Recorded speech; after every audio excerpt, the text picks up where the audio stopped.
Welcome back, ladies and gentlemen, to another episode of Under the Influence Podcast. Yeah, this is episode 176. 176. 176. As always, I'm Big Cass. I'm that guy, PM. And we are here for your viewing and listening pleasures. Yes, sir. As always. As always. 'Cause that's what we do for you. For you, the viewers, and the listeners. How you doing tonight, brother? I'm all right. I'm here. Yeah. You and me both. Somewhat tired, but I'm here. Yeah. I don't know why I'm tired. I had me a little fit of the sleepies a second ago, but I think we done. You mastered them. I think I done shook it off. I'm here to. I'm in the game, coach. I'm ready to play. Put me in. It's gonna be an interesting one today. Put me in the game, coach. It's about to be very interesting. We got a couple. We got a couple RPs. At who?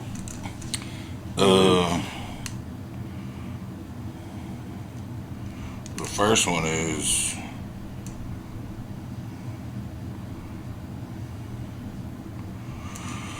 Okay, rest in peace to Nikki Giovanni, beloved poet and activist, died at age 81. Are you familiar with her work? Yeah, I remember Nikki Giovanni. Okay. I had her for Black History. Didn't she do with like NASA and shit too? I think so. Let's see. Nikki Giovanni, the iconic poet and activist, has died at 81. She passed peacefully at her home on Monday, December 9th, after battling a third cancer diagnosis with her partner, Virginia follower by her side. Known for her unapologetic celebration of black life, Giovanni's work has defined a generation. Her debut collection, Black Feeling, Black Talk, came out in 1968, captured the fire of the civil rights movement. Poems like Ego Trippin', Knoxville, Tennessee, and Nikki Rosa became classics, celebrating black pride and resilience.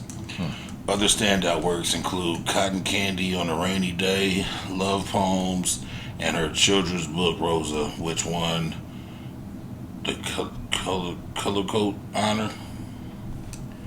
Yeah. So, It's just too many damn awards. She was also on Oprah's 25 Living Legends list in 2006, which I guess was a real big deal. So, rest in peace, man. Yeah, rest in peace. Rest in peace, Nikki Giovanni. Rest in peace. I wasn't familiar so much with her as a person, but I know a couple of them poems. I just didn't know who wrote them. And then another one, I don't know who she is, but apparently she's a Disney influencer. Disney influencer Dominique Brown dies during an event from food allergy exposure. Witnesses say organizers knew about her allergies. But Dominique Brown, a beloved Disney-inspired influencer, passed away on December 5th after accidentally consuming food she was allergic to during a box lunch industry event. According to reports, she suffered a severe reaction after eating food there, though it is unknown exactly what she ate. Multiple influencers had claimed event hosts were informed of her allergies. Box Lunch has yet to respond. Brown, known online as Hello Damo, co-created Black Girl Disney in 2018 along Mia Vaughn to address the lack of representation in the Disney influencer community. Oh, they got rid of her. Yeah. The platform, I ain't trying to be funny, yeah. That's the platform fostered a welcoming space for women of color who love Disney films and theme parks. Yeah, they got rid of her. Yeah. She about to be the new princess. So about 20 years, she's gonna be a new princess. What's her name? Dominique Brown. Dominique Brown. Yeah. Gonna be a whole bunch of DB teddy bears and everything. Yeah, Dominique. DB. Little black teddy bear. Yeah. I wonder what she was allergic to. I don't know. And why didn't nobody have a pen? Yeah. Or something to counteract. Yeah, that's why I said it sounded like she was set up. Sound a little fishy, but rest in peace, man. Okay, that was all the RPs. That's all the RPs. Yeah, rest in peace, y'all. Rest in peace, rest in peace, rest in peace. Now, let's get into it. Do you know who The Muffin Man? No, not the No, Muffin my Man. bad. Canel Joseph is? No. Alright, he's from Houston, Texas. And I started following him and like a whole bunch of other YouTubers back in like 2020 and shit. Okay. We were all in the house. And they were getting out, still going out and trolling Yeah, and because shit. they was free to move around a little bit down there. Yeah. Matter of fact, that's why. Okay. So. Yeah, Houston, Atlanta, and Florida. Yeah. Did not abide by them rules much at all. Not at all. So, like I said, he's a streamer and all that good shit. And he came across this dude on TikTok called Mr. Piss Air. Have you heard of this? No, I have not. My nigga. Now I'm intrigued. Y'all need to go to Canel Joseph's page, spelled with a K. Kanel. Mr. Piss Air. It's got like, the first time I watched it only had like probably 250K Okay. views. This motherfucker's up to 3.1 million and probably more. What is he doing? This nigga is nasty. What's he doing? Dog. He said he started out in the 5th grade when he was walking home from school. He seen a homeless man peeing in the jug. Okay. He said, well, why is that homeless man peeing in the jug? So he went home and he was like, fuck it, I'll pee in the jug too. No. Forgot about the jug. Put the jug like behind somewhere with the cap open. He's getting high off the air from the piss? Yes. Yeah. So that's what started it. It's even worse. This nigga is taking piss foot baths. Yeah. Why? He says it's therapeutic. He's trying to find, he says he's going to find the end of world hunger through piss. What? No. Yeah. And I'm okay, sir. like his whole house, bro. Like, you know how sometimes you think it's a setup and all that shit. Canel thought it was a setup. Whole house full of piss jugs. Just his room. Okay. But the house is still fucked up, right? He goes in there in the house, and you thinking like it's just gonna be all fucked up. It's just him. His daddy lives there with him. His daddy came out and said, "Yeah, that's my son. How y'all doing?" And was proud of the shit. Damn near seemed like it, but no. So the nigga has events, nigga. He has piss boxing. What do you do with piss boxing? You take two gallons of piss, like the milk gallons. They're filled with piss, no tops, and he's punching. What is he? Ugh, man. And piss is just coming out, falling on the floor. All this shit. The nigga made piss eggs. No. Ate them right there on the spot. He made piss coffee, but he don't drink the piss coffee. What do you do with the piss coffee? Nigga, he wears it. He says it soaks in. He pours it on his head, and it soaks into his skin and his pores. Like, the nigga had so much, he did so much pissy shit.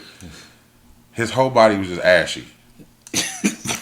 And he's a dark-skinned nigga, too. So He's black? He's black. Oh, that makes it even worse. From the Midwest. No. I think it's either Missouri or what other M is like close to us. And that's not Michigan. It's like somewhere in the middle. It's either Missouri or something else. But he's there. You know what I'm saying? I think Missouri's the only one, isn't it? I think so. So. Let's talk about Montana. But Nah, it ain't Montana. It ain't that far up. But, yeah, so. Then he did a thing called a piss nuke. This nigga took a gallon of piss, hovered it above his head, and said, "Piss nuke incoming," and threw that motherfucker, and it busted all over the floor. And Canel was just sitting there like, ugh. Hey, the shit got so bad that the cameraman was like, yo, we got to get the fuck out of here. And dude even walked up, he said, look, shit got so bad the cameraman had to talk. I was like, damn. The cameraman said, fuck all this. They said Canel said when they got in his house and got in his room, this nigga had the fan going. 4, 5, 6 gallon bottles of piss fermenting, sitting there behind the fan. He's blowing it all around the room. Yeah. This nigga's. Yeah. So this nigga's loves pee. The first time they went visiting, they took him around, you know what I'm saying, to the mall and shit like that. Then he dared to stream to, if they liked it so many times or whatever, he'll stay 24 hours. Then niggas tried to stay. No, with him at the house. Oh. So he stayed with him at the house, but this nigga had a whole hazmat suit on. He had gloves on. Yeah, because nigga, what the fuck? Yeah. It was just horrible, bro. Like, everywhere you went in his house, like, where his little areas had piss. And he said he'd been doing it for 3 years. He's like, I understand it now. I was like, what the fuck? Like, his dude's like, bro, that's disgusting. He's like, did you ever get girls, man? He said, never. Yeah. He said, I had a girl come over one time. He said, as soon as she came in, she left. And he said, well, when I seen her again, I asked her what happened. She said, oh, I'm a lesbian now. You ruined her. That's what Canel said. But yeah, y'all check that out, man. It's interesting, man. Mr. Piss Air. Mr. Piss Air. Yeah, and my nigga is serious. I was like, I know when you let it ferment like that, the gases that come from it, yeah, it can make you high. But he was highly against shitting. No boo boo. No, nothing with boo boo. Nothing with boo boo. Except for he smeared it on the wall. But it was only like one spot. Why? Because these niggas just nasty. Like, he would eat shit, throw it on the ground. You know what I'm saying? It's just nasty, bro. Oh my god. He's picking up moldy shit, putting it in his mouth. No. Yeah. He's on TikTok. Are you done? Soon to be Lemon 8. Yeah, you seen that too? Yeah. they working on it. They working on it. I like it. Keep on doing it. You download the Lemon 8 shit? Not yet. I want to get all the bugs and all that good shit out. Yeah, I'm letting them figure it out. I'll wait till the 19th of January. They pumping it hard. Yes, they are. I don't want to get caught up in some bullshit. And then come 19th of January. Lemon 8 has breached everybody's this, that, the other. Yeah. Nah, I'm cool. They pumping that shit hard. But yeah, find him on TikTok, man. He's called Mr. Piss Air. Ain't no other names. Mr. Piss Air. That's craziness.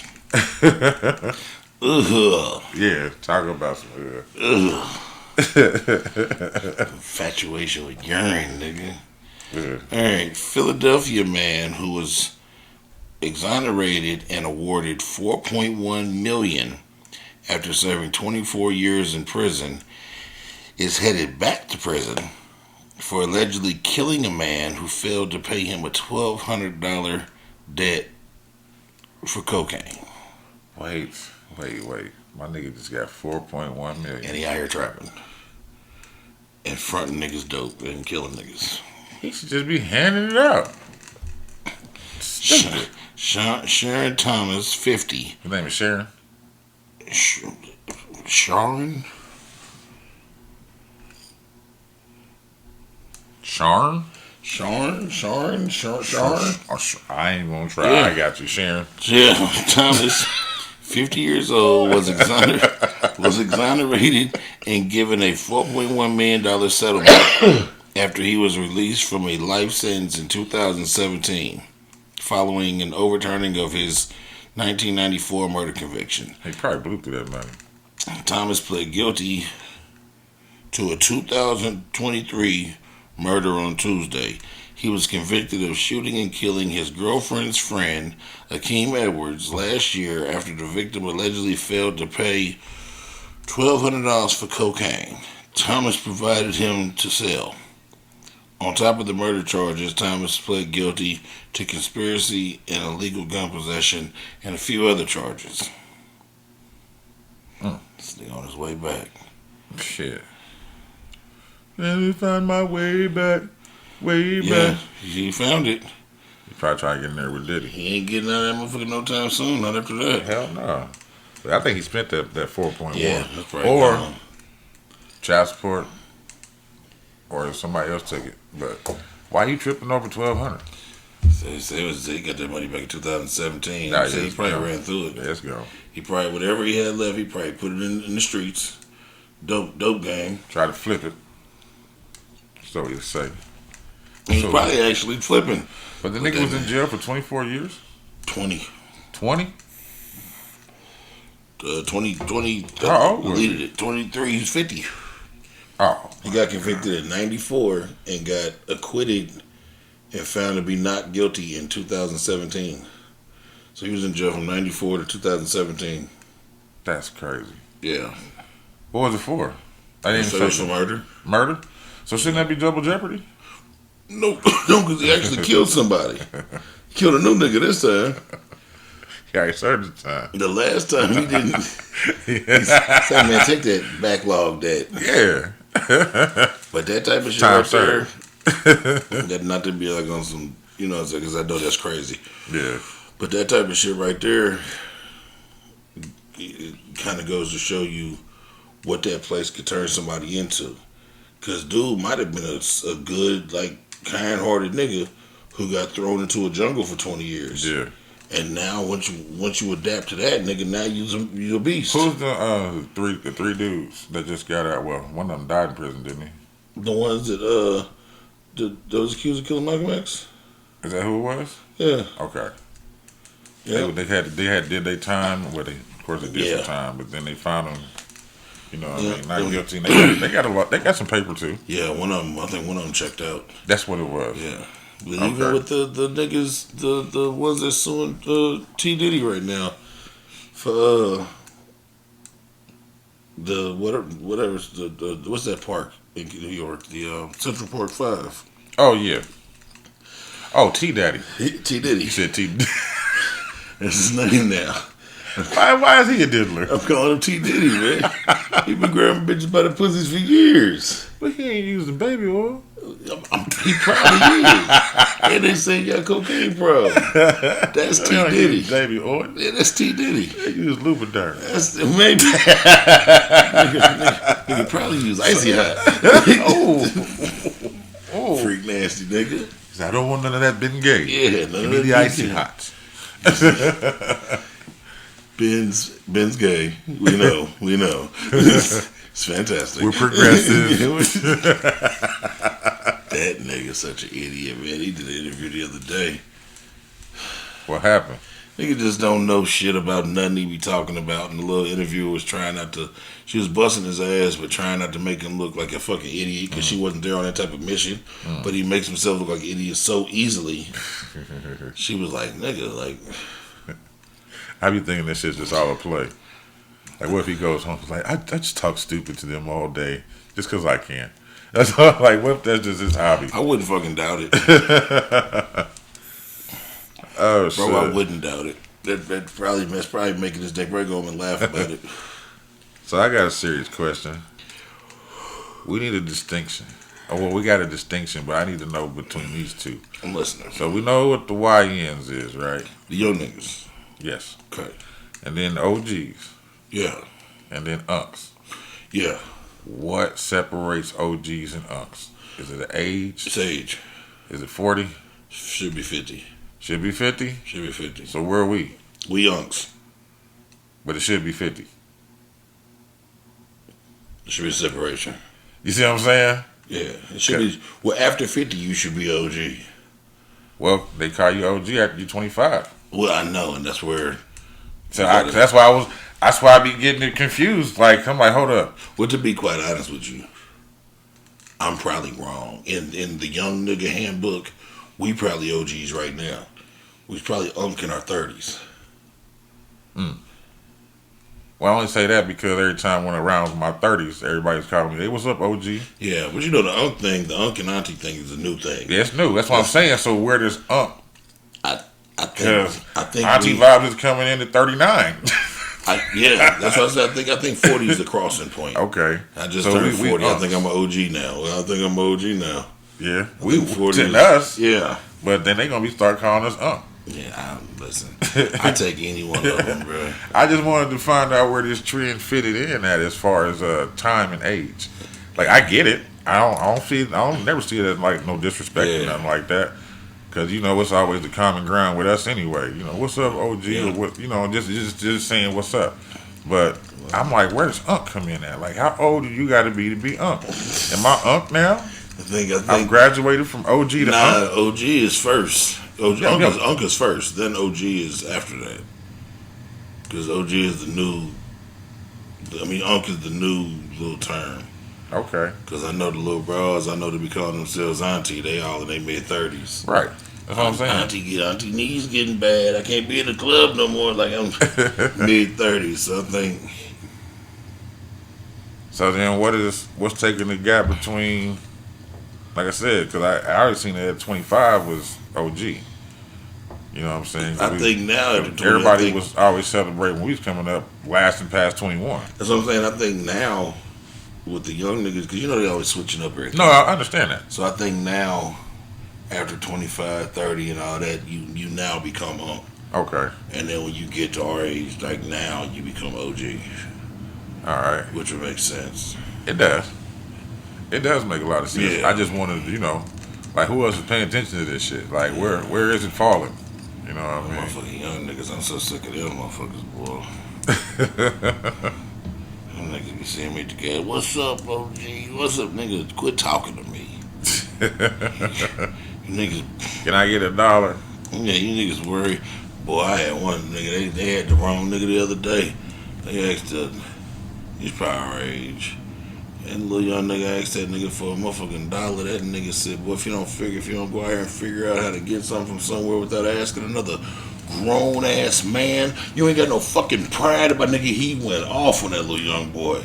I said, nigga, yeah, there you go. Somebody need to talk to you like that. He needed his shit. These motherfuckers do be needing talkers too. Yeah. If they listen.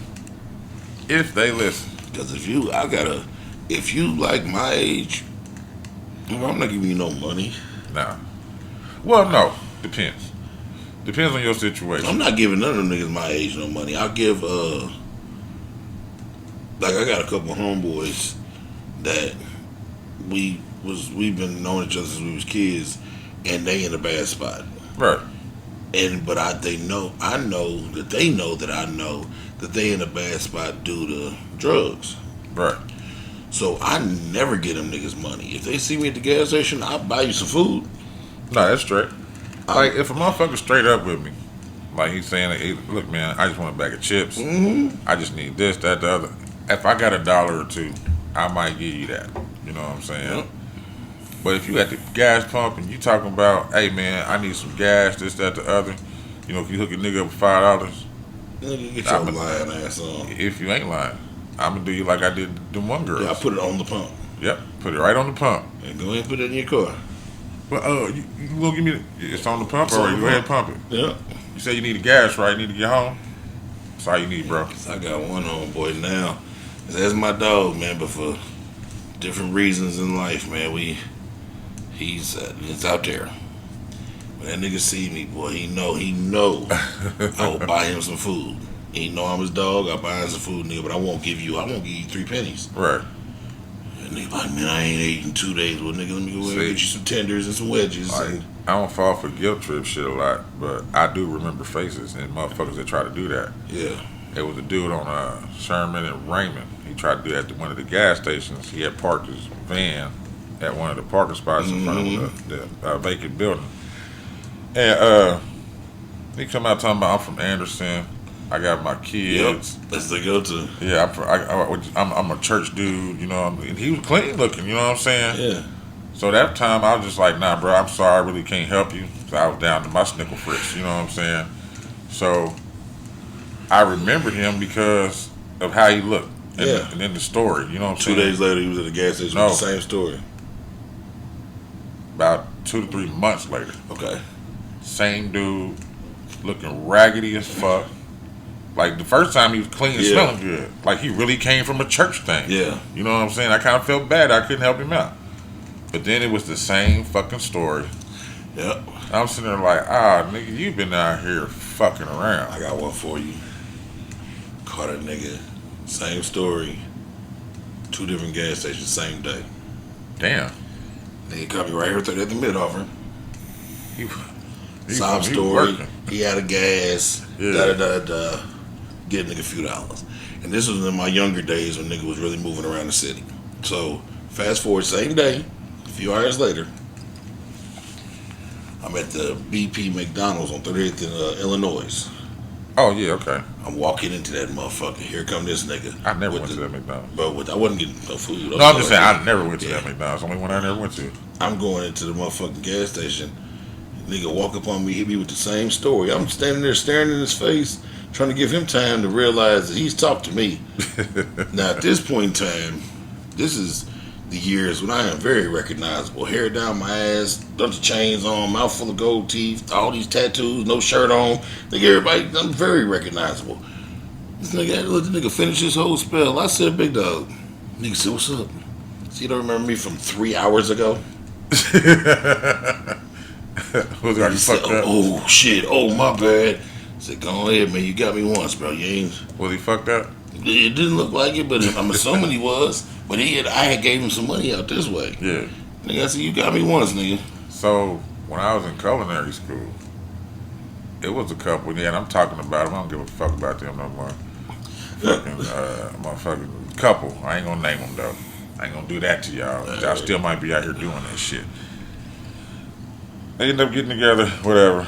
You know, both of them had drug problems.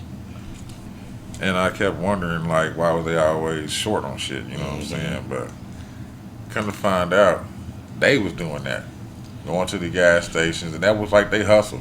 Yeah. Hey, we're from such and such. We need just like $2 or $3, and they would do it to, you know, however much they needed to get what they 60 needed to niggas get. a day. Yeah. You know what I'm saying? To take care of their little habit or whatever. Yeah. Pills and weed, you know what I mean? I don't know about anything else, but I do know about pills and weed. It's like the nigga that used to be on the corner by 465 and Pillen Pike for years. Tall, skinny black nigga. Called him Bird around here. Huh. Nigga, that nigga lived in Farmington Lake, nigga, downstairs from my sister. That nigga had a whole crib. Where you say you was at Pillen Pike and what? Pillen Pike and 465 Pillen Pike.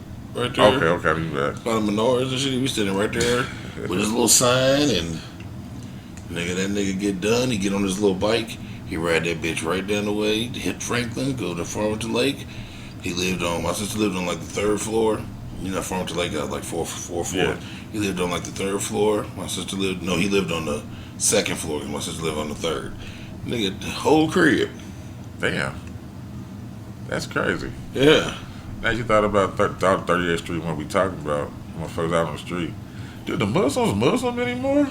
I don't think so. I don't be seeing them niggas out there. I don't be seeing I ain't got no incense, no final call, no bean pie, no assalamu alaikum.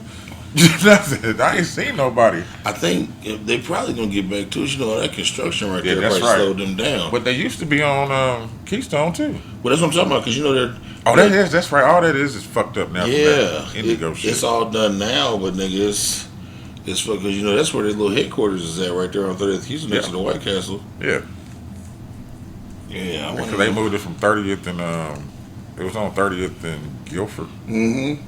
That building, I always wonder what that building was too, because it never had no name on it. Bunch of nigga, I don't fuck with the nation. I was raised conventional Muslim. I don't fuck with the nation. I did 6 months with them. They views and ideologies, but it's too much hate. Yeah, understood. It's too much hate. No, that's for real. Yeah, and it'll make you out here hating motherfuckers. Yeah, and conventional Islam isn't rooted in hate, right? At all. I don't think nothing should be rooted in hate. Yeah, because that's like a black KKK to me. Yeah, you know what I'm saying? I hate to say it like that, but that's the fucking truth of what it is. You know what I mean? And I don't think that you need to. I don't think that you need to. The same problem I got with the KKK. I don't think you need to hate another race to be proud of your own and to uplift your own. Now I understand because of certain things that have happened to us that you need to be a little bit more defensive. True. But that doesn't warrant hate. Yeah, exactly. Because sometimes you still got to deal with these people in the world. Because the same way I'm looking at Timmy and them with their fucking white hoods on, like how can you hate a motherfucker just for the color of their skin? Y'all in this building preaching blue-eyed, blonde-haired devil shit. Mm-hmm. Y'all don't know all these people. Nope. And that was the fallout Malcolm had with him when he came back from his pilgrimage. When he came back from Mecca. And went and saw how this, and like I said, I was raised conventional, like traditional Islam. So like when we went to the mosque and all that shit on Friday, it would be white dudes in there, redhead white dudes and white women in there, and they full shit in there making salat, praying. Then the mosque kind of did like after. After shit was done on Friday, like how regular church is. That's Juma prayer. Yeah, after church, like how normal church do. The women would be down in the basement cooking. You go down there, get your plate. Everybody, the kids be outside playing, and man, of course, it was mainly black people, but nigga, there was everybody. It was just some every walk of life. Latino, it was Muslims and that motherfucking everything. Asian. Yeah, because it's people fail to realize it's a religion, not a race. Not a race. There you go. Like that'd be like calling Christianity a race. And I understand the purpose of the nation, but at some point, it's kind of like, yo, but I didn't get that far into it. They went too far. Yeah. After a while, it was kind of like, oh, you don't want to listen to this or this, that, the other. Okay, well, I don't need to be here because my mind is too open. Yeah. I can't be controlled like that. Yeah. And the crazy part is, I stopped practicing traditional Islam because I didn't agree with a lot of the viewpoints on women. Understood. When I got old enough to make my own decisions, I damn sure didn't want to follow in the nation's footsteps. And some like that with Christianity. Some sects of Christianity, as far as what you call them niggas that wear the dresses. No. For mostly black people that I know, I keep saying apartheid. It's not apartheid. It's not atheists. Atheists, you don't believe in God. Apostolic. I knew a lot of them coming up, and those churches was kind of like that, where the women couldn't go watch movies, they couldn't go on dates, they had to wear dresses. Wasn't Pat's mom? She was there, right? Not sure. Cause I went to Pat's mom's funeral, and I had never been to a church like that before in my life. I'm not sure. I can't pinpoint that. Did you know Johnny's that worked the Man Alive? Yes. She's apostolic. Okay. Mm-hmm. Then I had a couple cousins and stuff, but male, you know what I mean? So he really didn't feel the same as. I think Chuck's mom was that shit too. For real? That church is down there on 30th and German Church. 38th German Church? 30th.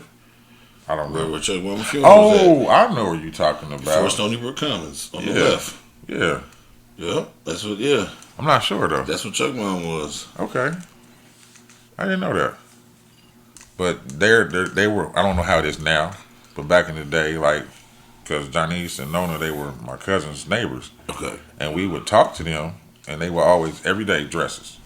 No pants. Yeah. I've never seen them in any pants. That's crazy work. And stuff. And they couldn't go to the movies. They couldn't go on dates. Unsecular. Yeah. Unsecular. There you go. That's what the word was. Yeah. So. Yeah. And then they probably got free and turned into bounce chicka wow wow. Most of them do. A lot of them don't. I mean, I can't speak on it because I don't know. Yeah. You know what I'm saying? I know Johnny's had a daughter, Nona, passed when, like, a little bit after high school. Yeah, rest in peace. They both had lupus. Yeah. Yeah, Johnny's passed too. Rest in peace. Yeah, because I see a lot of that. I know a lot of people my age, when we were growing up, people was Jehovah's Witnesses. Mm. And never met them to me. At least I didn't know if I knew them or not. I didn't know if that's what they were. Che was raised Jehovah. I didn't know him like that though. Yeah, we used to crack the fuck up, nigga. We'd be sitting down there because they gotta go to church 4-5 times a week. What? Bro, it's not a game. To the what they call? Are they temples? Yeah. Or halls? It's the hall. Okay, there we go.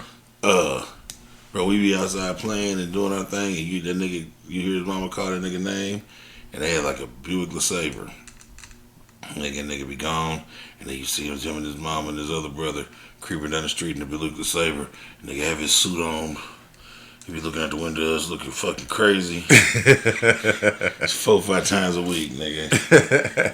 And when that nigga got old enough to not have nothing to do with that shit no more, he ran away from that shit so fast. It will do you like that. Yeah. It will do you like that. That's what I was talking about earlier. I was like, fuck Catholic school.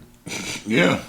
That shit. Like that's why I said I never went to church on Sundays. When I went to Catholic school, we had mass once a week. And then on Sunday, my mom, you going to? No. Man, listen. You leave me at home, or I'm bringing my video game to the church. My daughter, the one that lives with me, she went to Catholic school for like first, second, third, and maybe fourth grade. She went to Christ the King over there off of Kessler and Keystone. Oh wow. Okay. You know that big campus over Yeah. there. So she was in regular school, and They got a football field. yeah, they got a whole compound over there, bro. They got the. If you go over there, they got the elementary school. Then there's the middle school over here. Yeah. Then there's the high school. Didn't know that. I didn't know that was all connected like that. Yeah. Okay, now that makes sense for the football field. And then there's a big church in the middle, and motherfuckers come out and go to church and then go back to class. Like, but my daughter's, I'm gonna call her grandfather. It was her grandmother's husband. Yeah. That's my dog still to this day. Understood. That's my guy. But his biological grandkids, he was paying for them to go there. So he had reached out to me and my baby mama, like, you know, if I kind of want Lonnie to go there so they're not there by themselves, I'll pay. I just wanted to go there. All right, nigga. Well, there you go. I said that to say, nigga, I ain't never been in no motherfucking Catholic church and shit like that. Like, That's what y'all was talking about. Yeah. Their graduation. Yeah. Bro, that, any other motherfucking, little event, nigga, they kept catching me with mass. Nigga, I went to go see my daughter in a play. Nigga, I'm watching the play. Nigga, the play go off. The little weird nigga come out and they singing the little weird songs. And then the motherfucker looked over at me and flipped the little banister thing down the back so we could get down and kneel and pray. Genuflect. I tried to get up and leave. That nigga said, I said, no, nigga. No, imagine the first time. So I went to St. Rita's, and I was coming from Denver public schools. Mm-hmm. So I get there, and you know it's a little rinky-dink school, and everybody lines up in the because it was two levels. The bottom level, it was kind of like like a plaza, and the top level was like a plaza too. But in the middle was the gym. Yeah. The top level you can look over and look and observe the gym and shit, and the stage is right there, whatever. However, everybody from K through 8 lines up in the gym, the small school, so they all line up around the gym, and they do the announcements for the morning flag prayer and all that. Well, when they got to pray, I knew they was gonna pray, but it was my first time there. They got to doing all this shit. Full blown. I was just like, what the fuck is wrong with everybody? Listen. Like. The closest I had been to at that point in time to being in a Catholic church, because they was Catholic. So when my daughter was, what do they do? What do Catholics do with the babies? Baptized? Is it baptism? Mm-hmm. When she was baptized, and like me and Doughboy was there because he's my daughter's godfather. You know, you got to do that shit like officially in front of God. Yeah. So that was the closest I had ever been to it up until that point. That was right when she was first born. And nigga, I think I was half drunk at that. But so then I'm at the school and they pulled that shit on me, man. I was so motherfucking mad. Yeah, you gotta have masks. I was so happy when she got up out of that shit. And it don't be one thing I do say about they masks. It ain't all long and drawn out. Nah, they hit that shit quick. They hit that shit like on the nose, and you fuck out 45 minutes. Yeah, they hit that shit quick. You know what I'm saying? They go through the steps, unless it's motherfucking Advent or Lent. Yeah. Nigga, you gonna be in there for a minute. They gonna do the stations of the cross, the rosary. Bro, I'm not interested in any of it. I don't understand the rosary. Like, why I got to repeat these prayers over? Hail Mary. 10 Hail Marys, and then the Our Father, the 10 more Hail Marys and the Our Father, and then it just goes all the way around. Yeah. It ain't for me to understand, because it ain't for me to participate. I had to. If they like it, I love it. I had to. I hated that, boy. Yeah, if they like it, I love it. Taught me a lot, but I hated it. We got to update. I know we went on a little rant there. We got to update. Who that is? You remember the infamous video of the man that jumped over the thing and on the judge and beat that lady judge Oh, up? yes. What happened? He got sentenced today. What did he get? 26 years. God, it was worth it. Because he got her, didn't he? Yeah, remember he jumped over and whooped her ass. And then that's when little buddy came, little security. And was trying to hit him, and it wasn't working. It wasn't working. Because remember the nigga, the squeaky punches. Because you remember that nigga took off and completely cleared the bench. He got and basically like landed on her. He got his superpowers that day.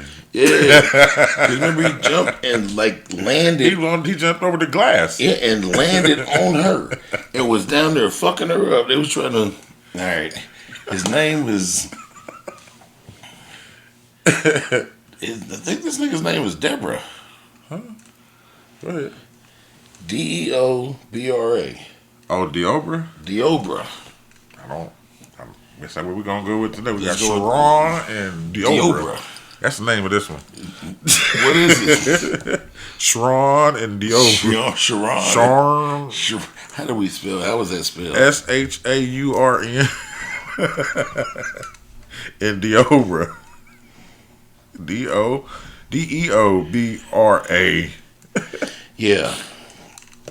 I guess it's supposed to be Deborah? Deobra. Or Deborah. No, I ain't even going to fuck with it, but that's the name of this one. Shaurn and Deobra. Shaurn and Deobra. Okay. A judge sentenced Deobra Reddington, 31, to a minimum of 26 years and a maximum of 65 years, saying the incident was an attack on the entire judiciary system. Redden will be eligible for parole in the 2050s. Redden spoke during the sentencing, saying, in part, he was not an evil person. He said, I saw nothing but red, Redden said, adding he did not remember anything else from that day. What's his original? They didn't say that. What he originally was in there for? No, but he added on 26 years too. Yeah, because remember when he jumped on her, they were at his sentencing. Oh, she was about to sentence him, and that's when he jumped on her.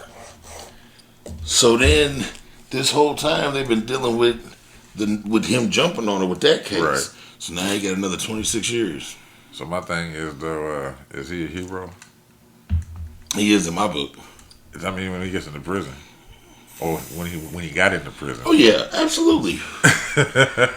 Nigga, did they have a party ready for him? Probably. They probably made slams for nights and nights and nights. They probably made hooch and slams and. Because man, it I understand we got to follow the law and we got this judicial system and all that, but them motherfuckers be talking greasy like a motherfucker can't get to them. Bruh. And they treat. Oh, they treat us way better, way worse. They just discard human life. Yeah, is insane. It's very insane, bro. Like I can see if you did some shit to be treated like that. Yeah. Because I feel like whatever you did warrants that punishment. I get it. But if you just like some scammer or some shit. Yeah.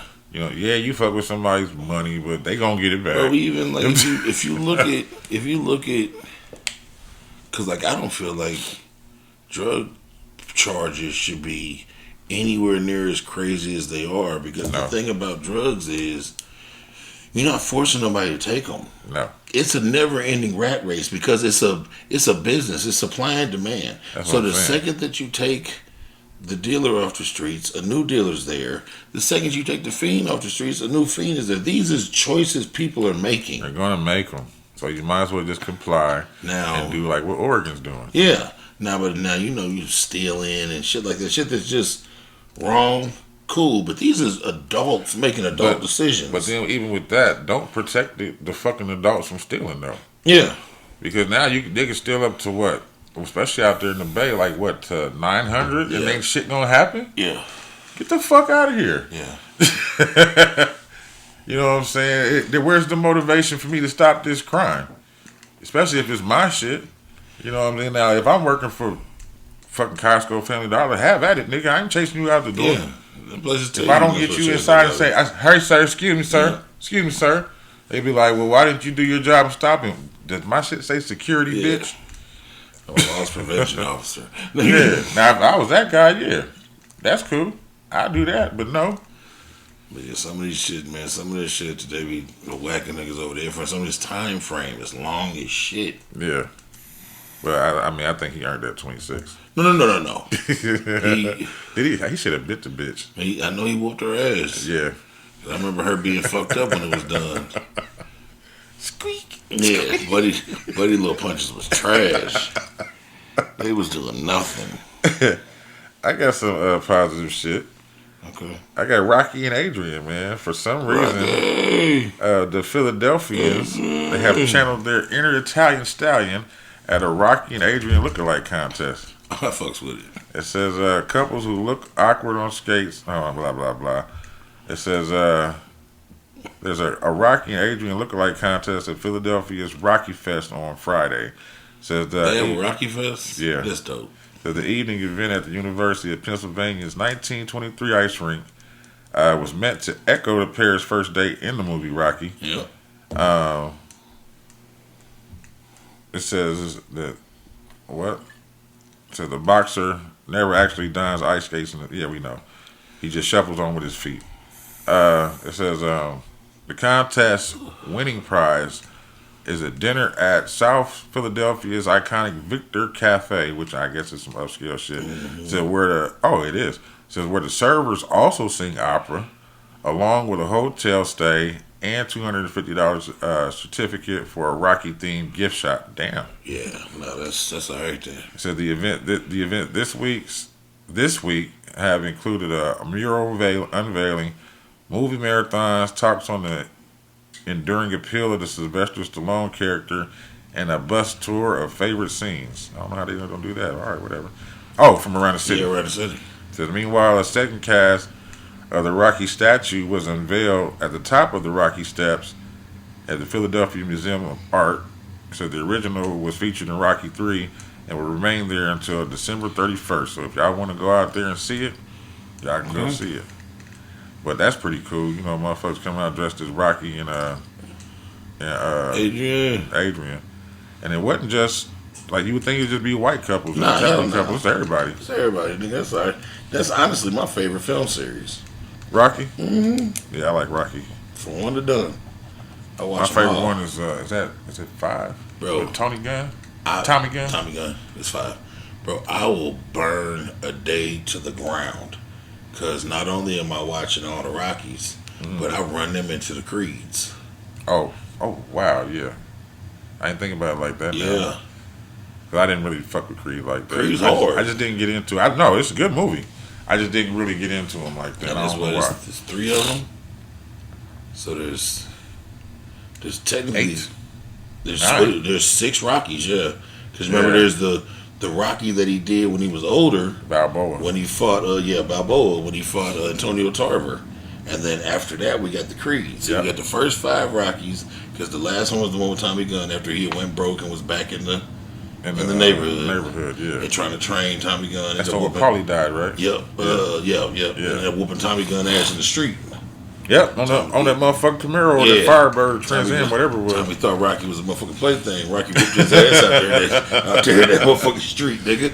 And then, so then you take it to the next one, which is Balboa.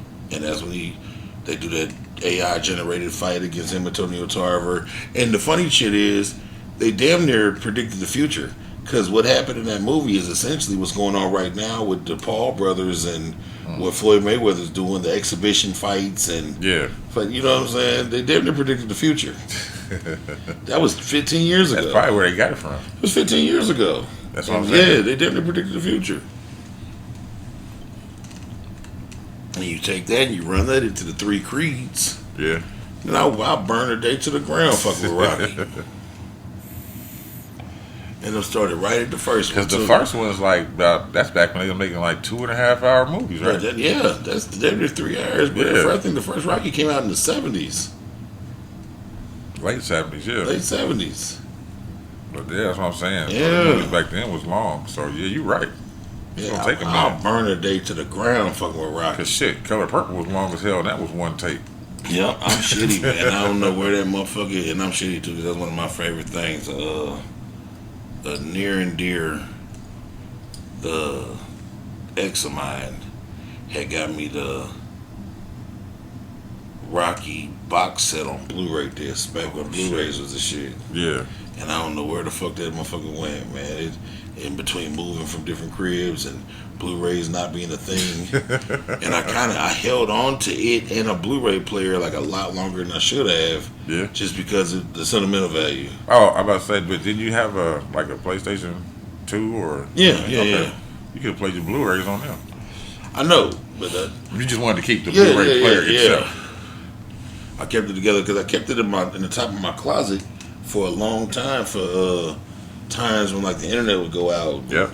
Wasn't shit going on. I know what you mean. Yeah. That's, nigga, to be quite honest with you, that's why I keep this Xbox out here.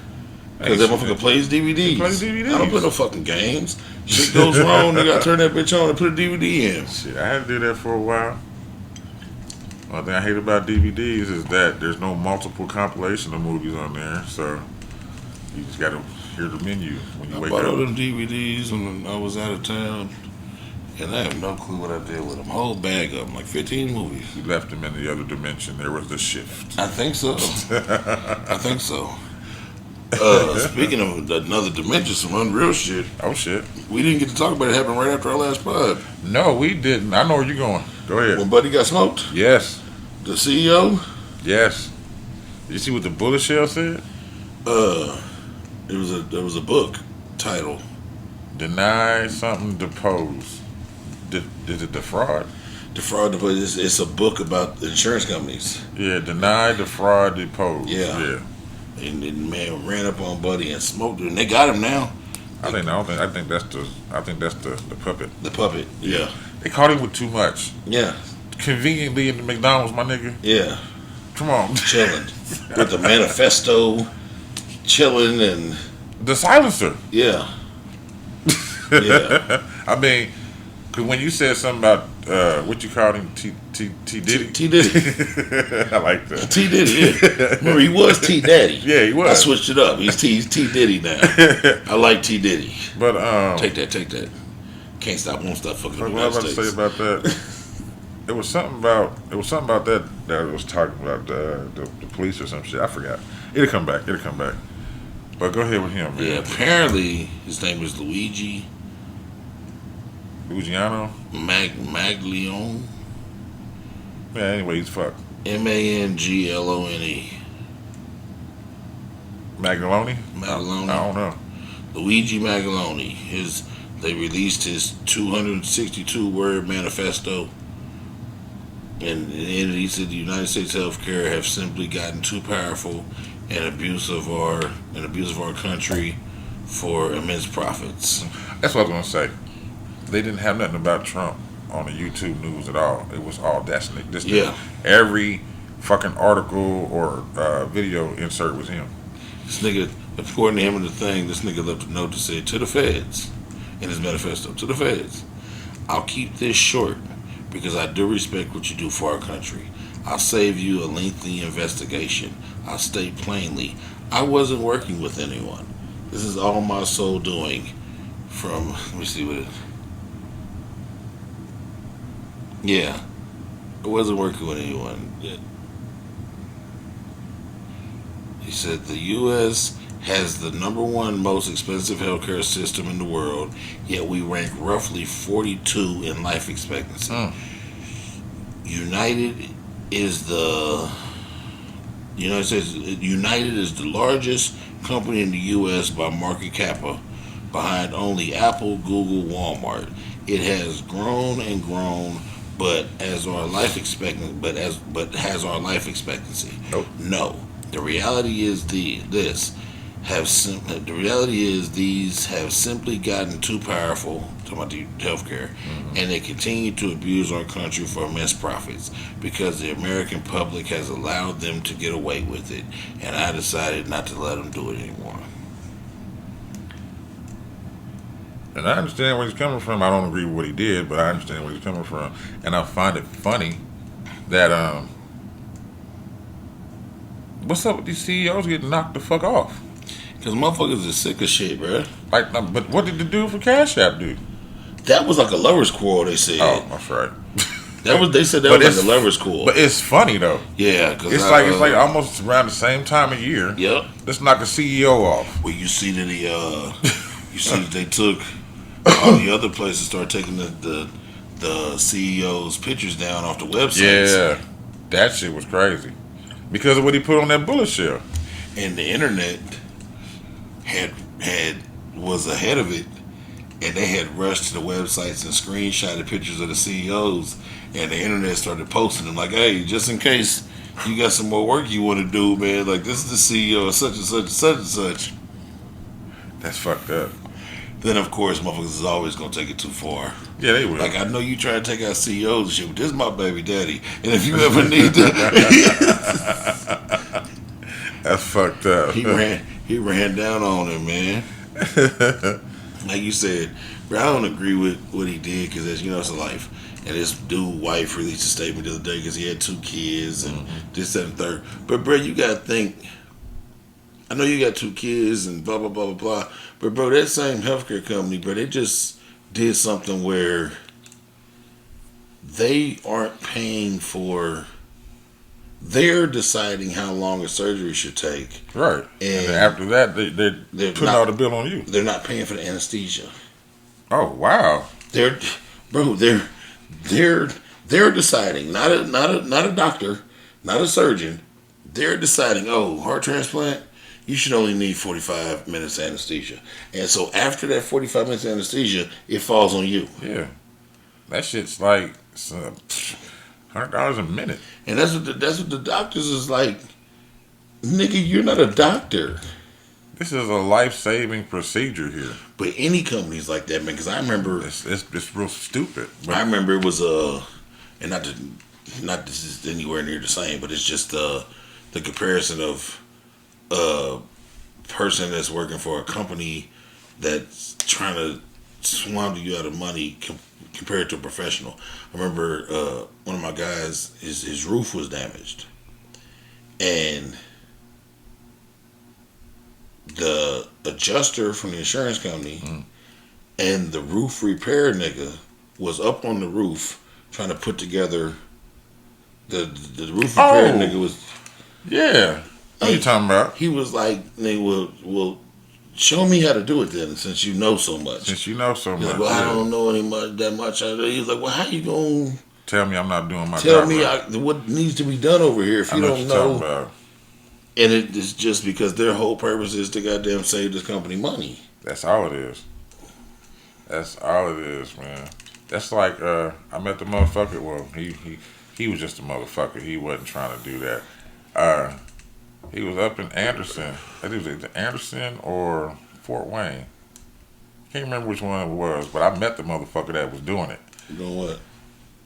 He was going to people's houses trying to get them to do renovations. He'll come in, do what he got to do to get the shit started, get the money from the materials from you, taking the deposit and bouncing. Yep. I met that motherfucker. Dirty bitch. And he was all like, damn near proud of it and shit. Like, he's like, oh, they got me in the paper for doing this. And I looked it up and said, oh, you for real? Yeah. This is your real name and everything. Yeah, nah, I'm cool. I ain't fucking with you. Every time I seen him after that, nigga, fuck you. Yeah. He did that shit to old people. Yeah, and I hate that shit. He tried to flee to Florida and some shit and he came back. Yeah, I hate that shit. He was all on the news and everything. You got more? I got 2 more. Okay. I got the 2,500 pies. 2,500 pies? 2,500 pies. Is they whites only pies? Well, they somebody's. They nigga pies. It says a chef whose van was stolen with 2,500 pies inside is urging thieves to donate the money. Nigga, go to hell. Yeah, I know. This is in London. You really about to say go to hell. Yeah, fuck you. Said, Bloat.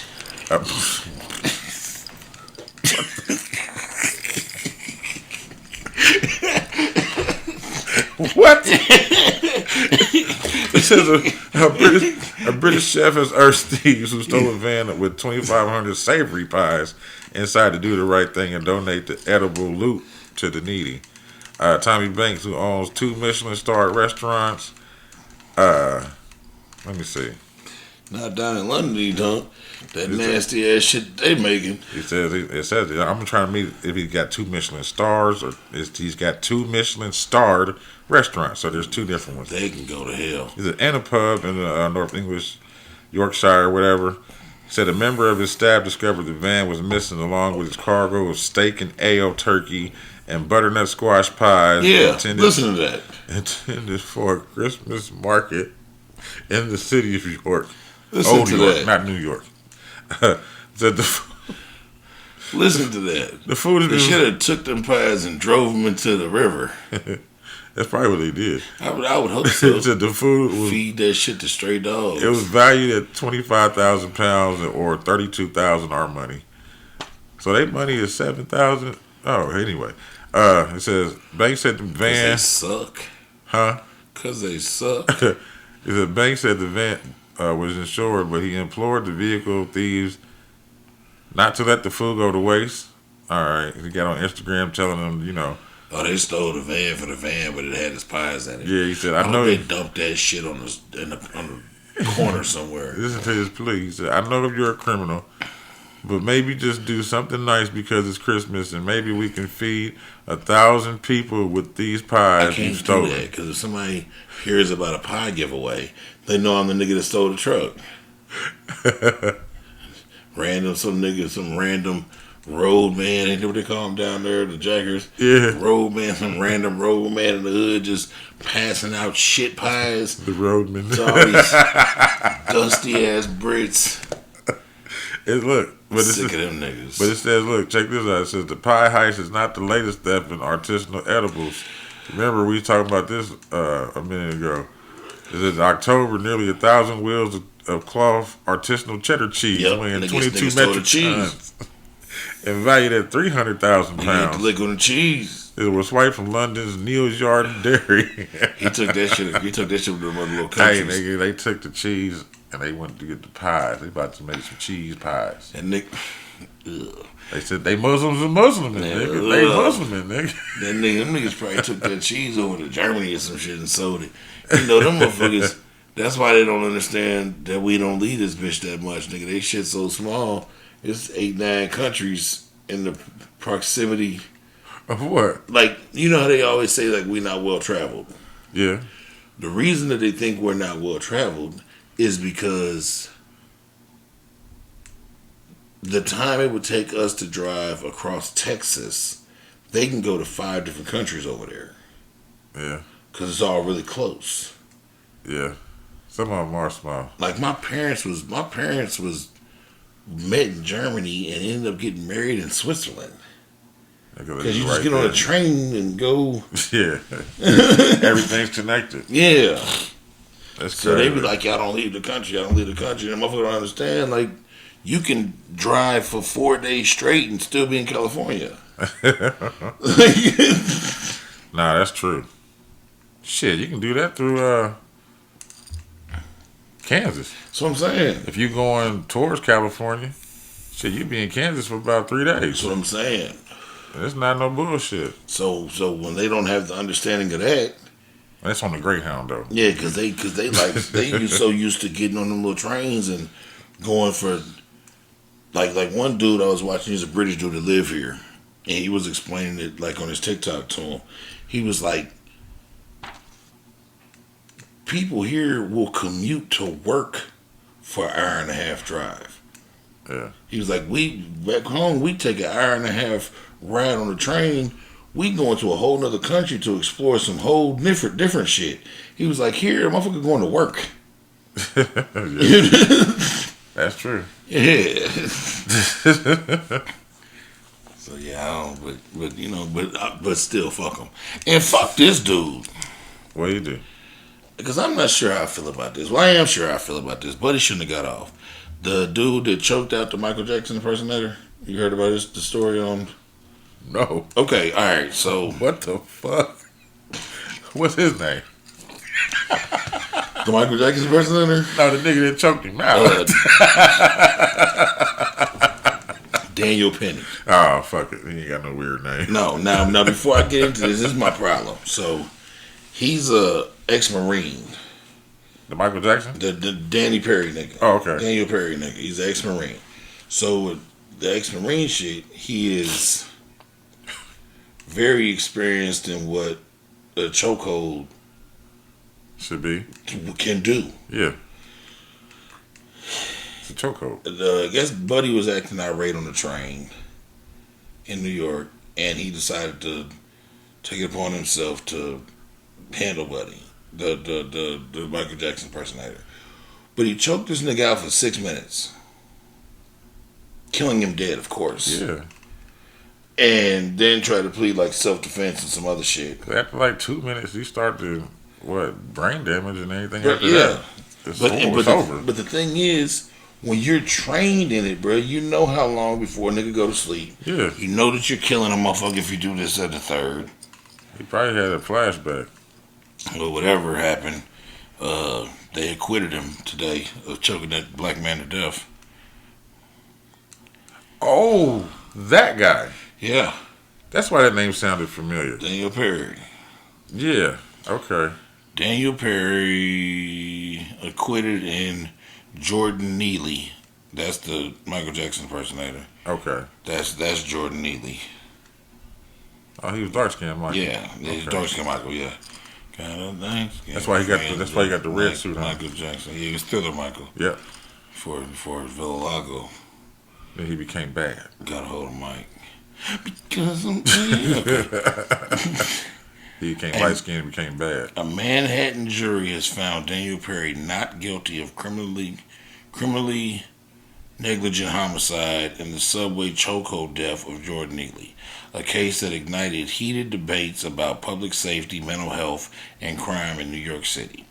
Perry, 26, faces 2 charges in Neely's death, manslaughter and criminally negligent homicide last week.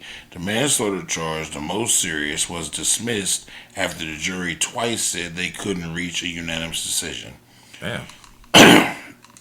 The charges stemmed from an incident aboard an Uptown F train where Perry restrained Neely, a 30-year-old homeless man, in a chokehold for approximately 6 minutes.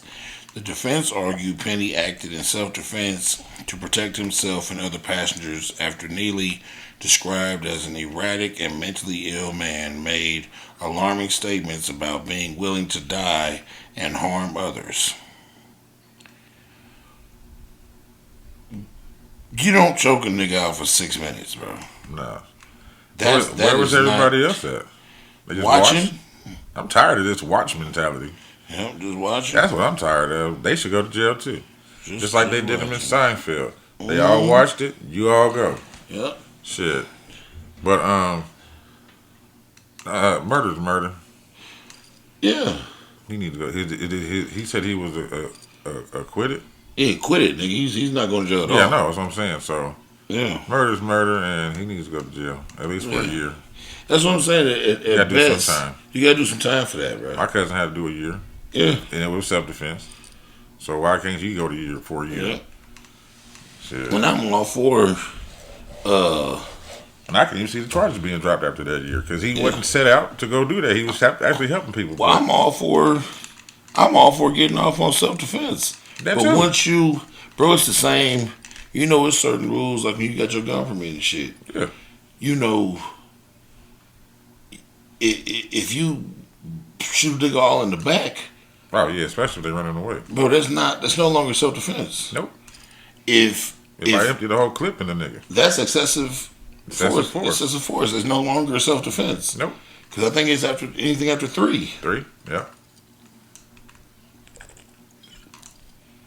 Because at a point in time, even when you're defending yourself, there's a point in time when that person is no longer a threat. And if you keep on going past that, now it's a problem. Mm-hmm. That's like, they had to prove that, though. In some cases. Where, like, what I'm about to say. The one with the old girl that was shooting that dude through the house, and she ended up hitting the mother and the baby. Yeah. Yeah. You know what I'm saying? Well, that's what I was about to say. That mother and son, they skated the excessive force. You remember that? Chicago. Where the nigga beat her up in the chicken place and the son Yeah, came in yeah, and shot Chicago. him? That was Chicago. Yeah. Okay. So remember, he shot them all up in there. Yeah. And then when Buddy ran out, the mom was trying to take the gun from the son to go hawk the nigga down and shoot him again. But the son didn't give her the gun. And the son didn't give her the gun. And the son not giving her the gun Saved her. saved them from any random charges. Because when he shot that man in that restaurant, that was self-defense. Yeah. So he was protecting his mother. Now, that nigga's no longer a threat. If you hawk that man down and stand over him and shoot him 3-4 more times, You're just a killer. yeah. Now you just a killer. Yeah, because that nigga ain't a threat no more. Yeah, you mad. You still in the heat of the moment, but that now nigga you ain't a just threat killer. no more. Now you just a murderer. And then when that's because nigga, she was trying. If you watch that video, Oh no, she was. yeah, she just got her ass beat. I understand she just got her ass whooped, so I understand. And that song was like no, and that's what, because remember they locked him up, and they had him like for like a week. Yeah, they ended up dropping them charges, but that's why, because like it was self defense. Yeah, and they deemed that the gun was legal. It was Yep. hers. It was the mom. Yep. She didn't give it to him. It was already in the car. It was in the car, and she texted him like, "Hey, get in here." Yeah. And she didn't say bring the gun, did she? In the text message. No, she just said get in here. Like, yeah, and he just naturally brought it. Yeah. So, Yeah. he had every right to protect his mom. Quick hit. T Diddy is said he's gonna pardon them January 6 niggas on his first day in office.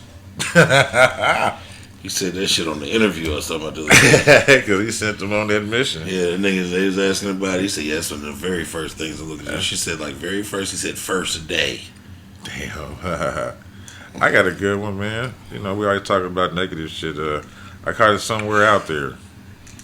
It says a missing Wyoming man with dementia is safe after being spotted on TV hundreds of miles away. I wandered him if I caught him on some Forrest Gump shit. Yeah, it says in the back of a. I don't know. I think it was at a restaurant. So the Wyoming man with dementia who wandered away from home and hitchhiked, to Salt Lake City is safe after his wife spotted him on a TV news segment about helping those in need.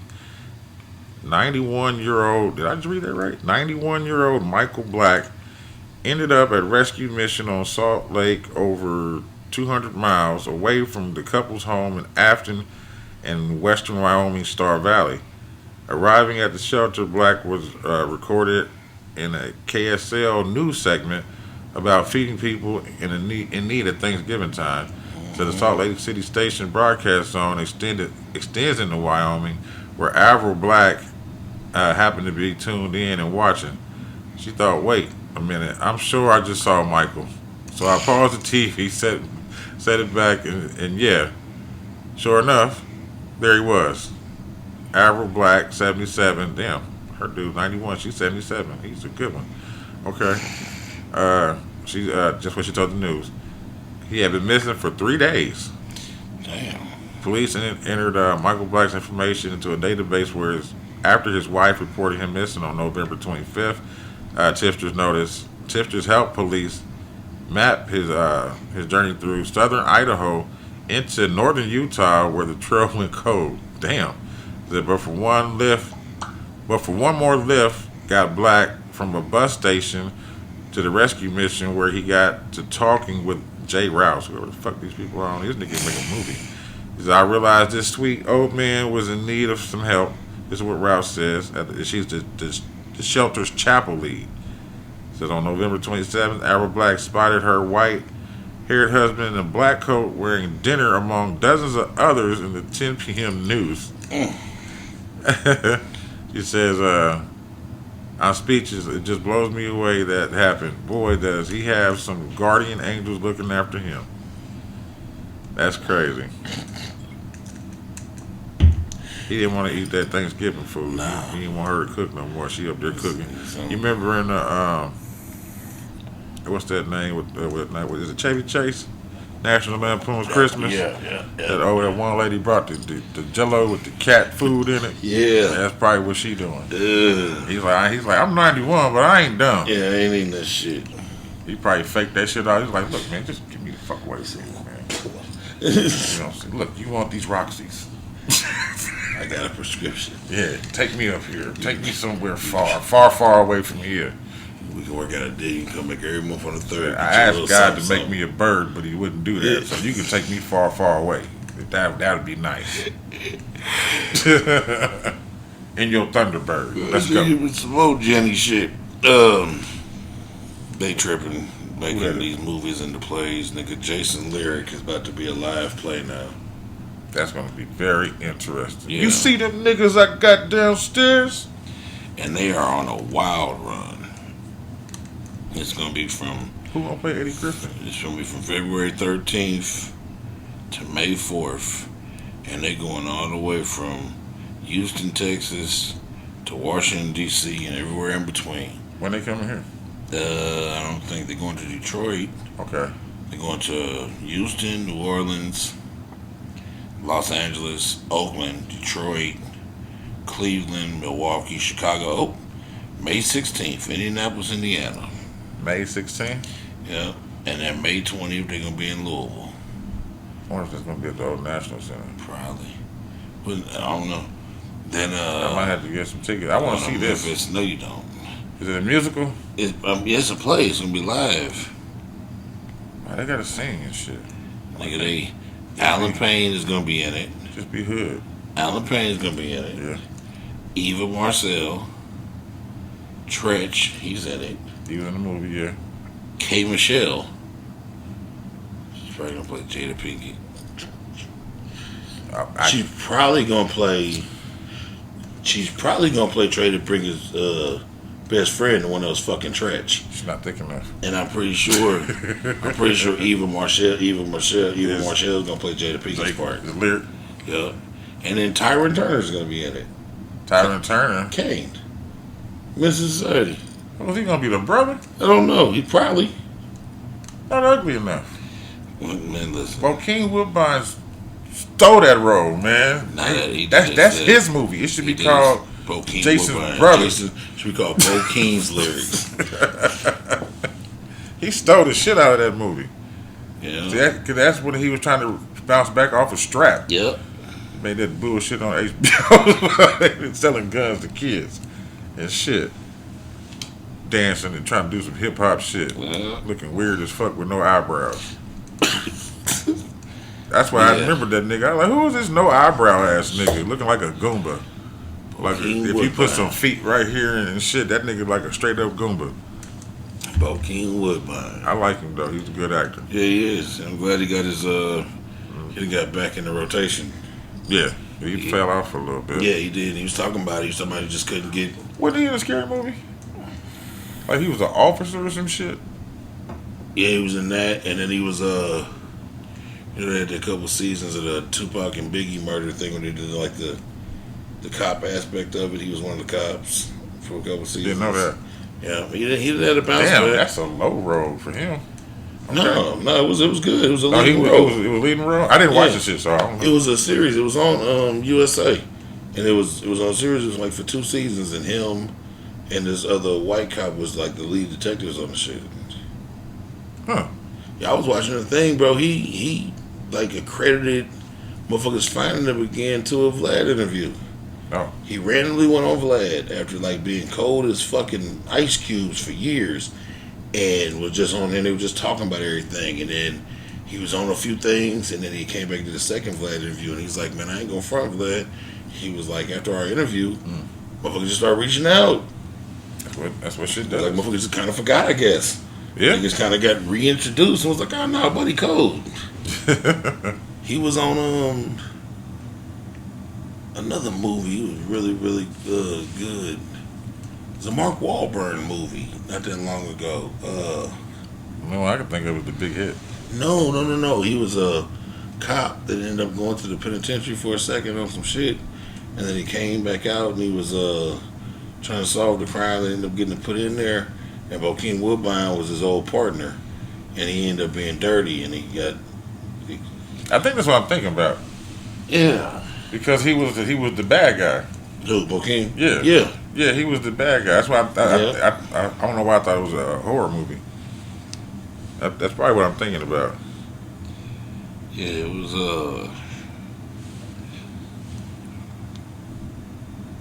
I Oh don't shit! even know. You ready to take a break? Or you got some more? We got more, but we need to take a break. Yeah, please. Yeah, my motherfucking knees, the way these knees is set up. Yeah, my ankle shit. You hear snap, crackle, I and hear them pop. motherfuckers. I hear them. Rice Krispies. Nigga, no milk though, nigga. No milk. Yeah. Maybe rice shitties. Break time. We back. We are back. Back from a much needed break. Intervention. A weird story out of Florida. Florida prosecutors to clear records.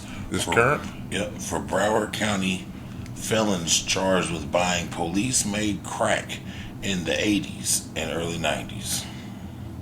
What? Yep. A Florida prosecutor announces plans to vacate as many as 2,600 convictions of people who were arrested for buying crack cocaine produced by the Broward County Sheriff's Office over 30 years ago. The practice, which took place from 1988 to 1990, was declared outrageous by the Florida State Supreme Court in 1993, ruling stating that it would violate individuals' right to due process. Shockingly, a recent audit uncovered hundreds of those arrests and convictions still on people's criminal record more than 3 decades later. What? They were supposed to be taken off and Yeah. weren't. State's Attorney Harold Pryor announced his office plans to rectify this gross injustice, declaring it's never too late to do the right thing. He emphasized the lasting damage these convictions have caused to countless lives, from employment opportunities to housing and beyond. Despite the Supreme Court's rulings, many of these cases were never vacated, leaving them to linger and unfairly affect individuals' futures. This is a quote from the prosecutor. The matters were well before our tenures. However, I am of the opinion that the state has an ethical duty and obligation to correct this injustice before destruction occurs even more. So good shit on his end. Yeah. Bad shit on Okay. the state for doing it in the first place, but good shit on his end for seeing that it was done and was never handled and actually handling it. That's fucking crazy. Yeah. Because long story short, basically, they were supposed to vacate that shit off people's shit when the Supreme Court found it against it, and they didn't. I got one for you. This is it's sent to from my cousin, Eric. Right on. This is I ain't never read this one. So I'm pulling it up live. So if anything that changed on it, it probably has. It says report finds police in Massachusetts City let officers engage in sex with suspected prostitutes. Oh Lord. Little bang bang boogie for the free. It says the police department in Worcester, Massachusetts, allow officers to engage in sexual contact with women suspected of being involved in the commercial sex trade or prostitutes. According to the report from the U.S. Justice Department released Monday following a 2-year investigation. The 41-page report also found that the police department used excessive force, including the unjustified uses of tasers and police dogs and strikes to the head. The finding, they say raping prostitutes, terrorizing them. The findings raise concerns that the department engages in racially discriminated policing. According to officials, Worcester, the state's second largest city with a population of over 200,000, is located 50 miles west of Boston. Excessive force and sexual misconduct. Hold on, did I skip something? No. Excessive force and sexual misconduct at the hands of officers who took an oath to serve and protect deeply diminishes the public's trust in its sworn officers. Acting U.S. Attorney Joshua Levy for the District of Massachusetts said in a written statement, the actions by certain officers who engage in this conduct are not a reflection of the many hard-working, ethical officers at the WPD who did not engage in such misconduct, he said. Assistant Attorney General Kristen Clark of the Department of Justice Civil Rights Division said the department looks forward to working with the city officials to institute reforms that build on their preliminary efforts, but that will fully bring an end to these unlawful and unconditional practices. Brian T. Kelly, a lawyer representing the police department, said, and the city officials have cooperated with the federal investigation. He called the report unfair, inaccurate, and biased. He says instead of identifying individual officers who could and should be prosecuted if these serious allegations were true, DOJ has prepared a report by civil lawyers with no prosecutorial experience, which makes incredibly broad allegations but fails to identify a single corrupt officer. That makes sense. The report is riddled with factual inaccuracies and ignores information provided by the city, which debunks many of the anonymous claims. A representative of the Waterside City manager Eric Batista, Batista, that he expects to release a statement in the coming days. The report found that the Worcester police officers rapidly escalated minor incidents by using more force than necessary, including during encounters with people who have behavioral health disabilities or are in crisis, a violation of the Fourth Amendment. Oh, hold on. It goes longer, my bad. He said it also includes the investigation as concerns about some incredible reports that officers have sexually assaulted women under threat of arrest and engaged in other sexual misconduct, and concerns that WPD lacks adequate policies and practices to respond and investigate sexual assault by officers and others. It says engaging in sexual contact while undercover as part of official investigation violates the 14th Amendment's due process clause. Yeah. So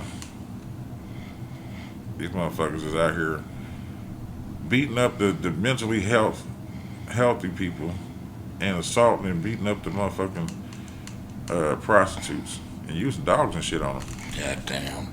That's just crazy. Alright, so this is not a story, but this is hilarious. So I told you the internet cannot be defeated. What happened? So the motherfucker shared it, said, free my dog. So nigga said, whose page is called Jay Saints Video Games. He runs a video game store. He done Photoshop Buddy that smoked the CEO. Oh, shit. He done Photoshopped him into the picture. And it says, this is the post he made. What a busy month it's been. Special thanks to Luigi Maloney for the help on December 4th from 6 a.m. to 6 p.m. What a long shift to never leave our site once, not even to use the bathroom. But customers really enjoyed your catchphrases. I'll never go to NYC. And the only thing I hate more than hoods on a jacket is guns. Very weird thing to say constantly, all day, but also very funny. Put your shirt on, goof. Calm down. Leave Luigi a 5-star Google review. That's crazy.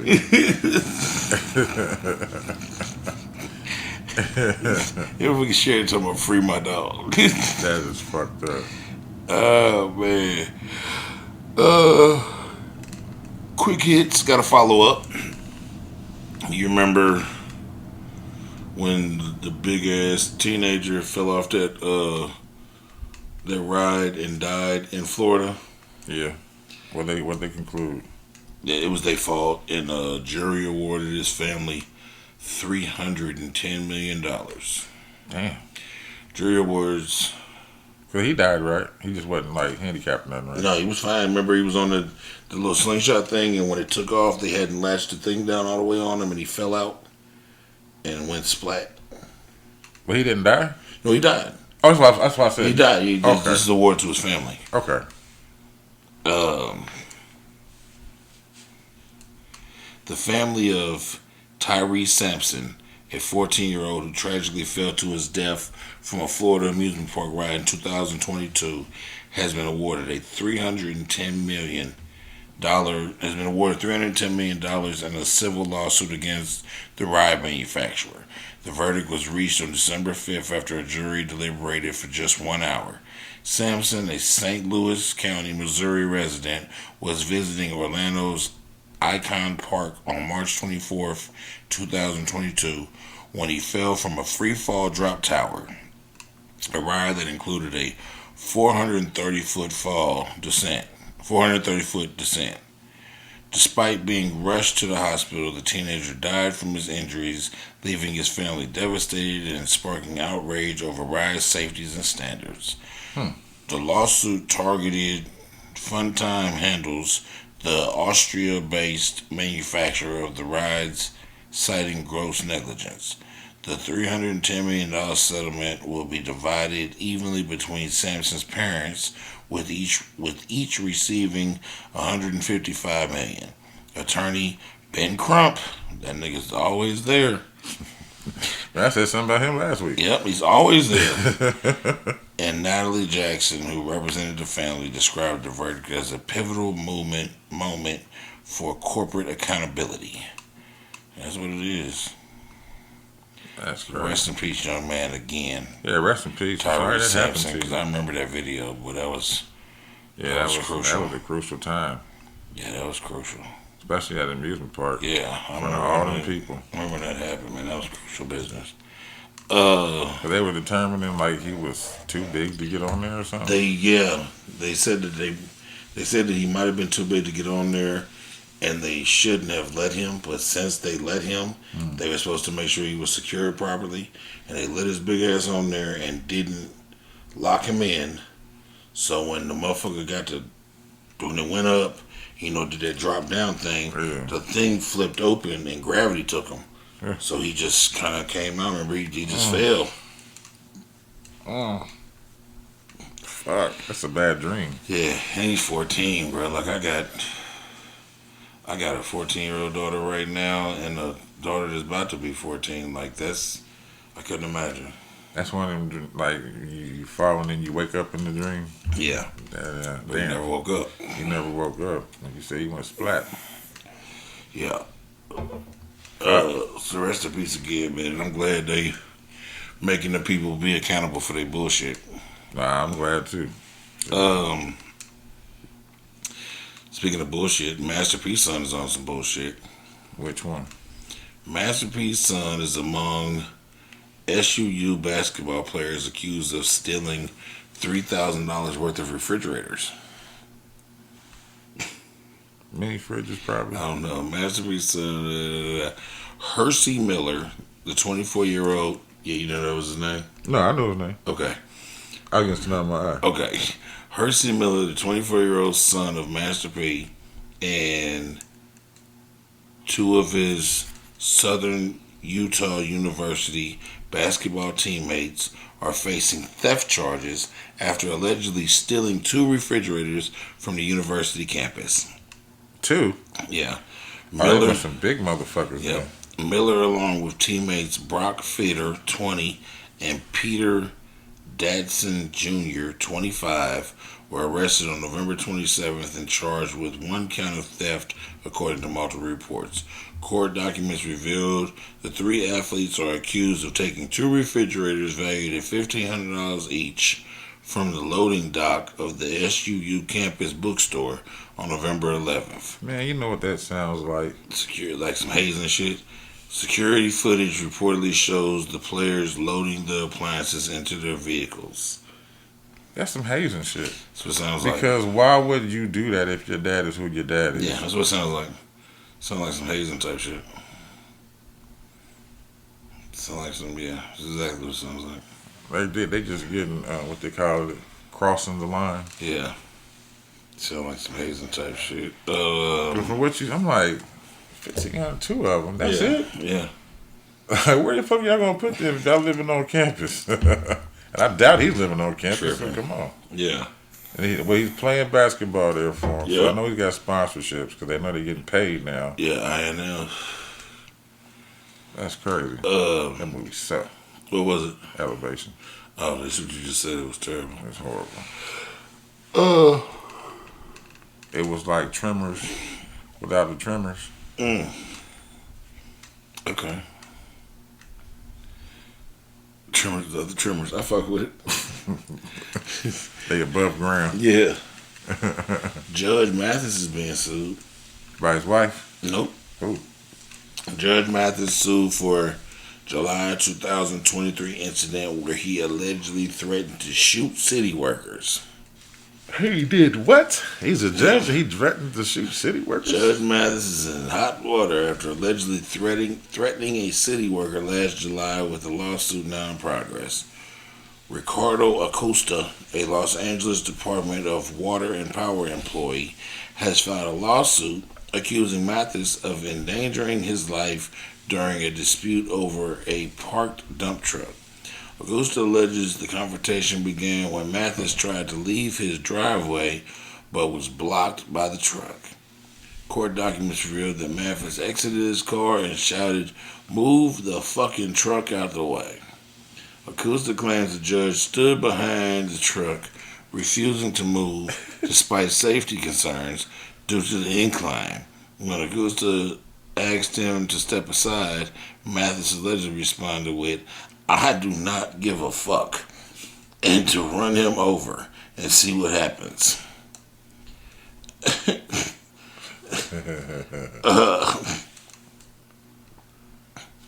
The situation reportedly escalated when Mathis went inside the house and returned with the pistol and said, "I'll bust a cap if you want to fuck with me," Acosta claims. He's the old gangster. Mathis then left the scene.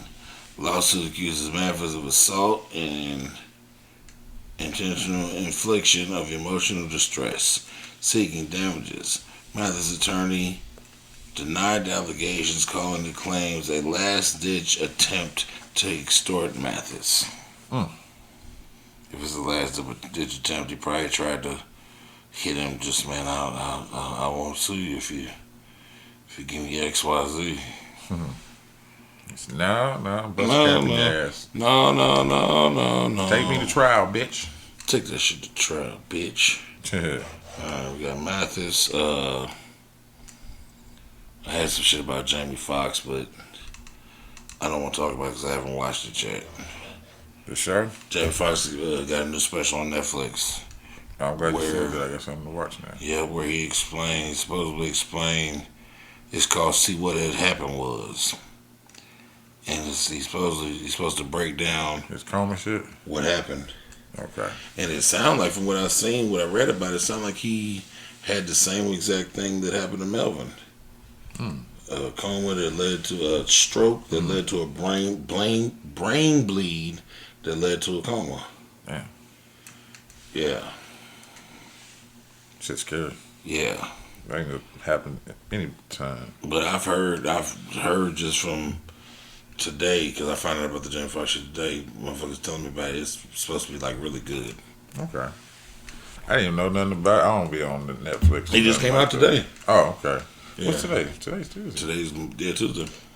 That's usually a Thursday thing. Okay. Yeah, it just came out today.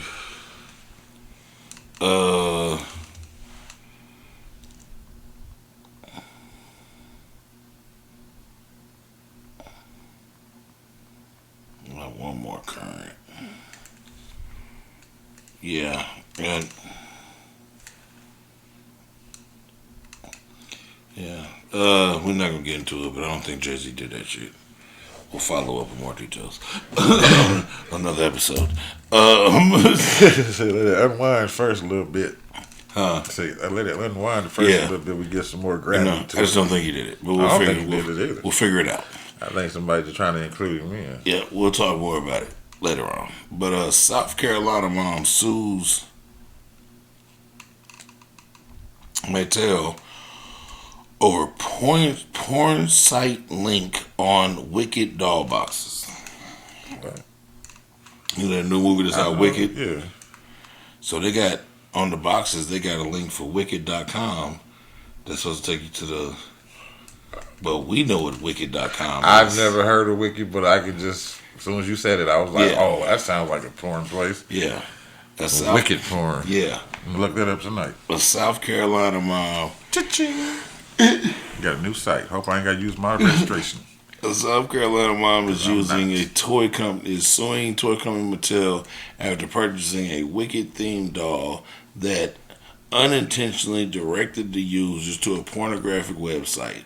The lawsuit filed on December 3rd in Los Angeles federal court claims emotional distress after her daughter discovered the graphic content using a web address printed on the doll's packaging. She put it in wrong, huh?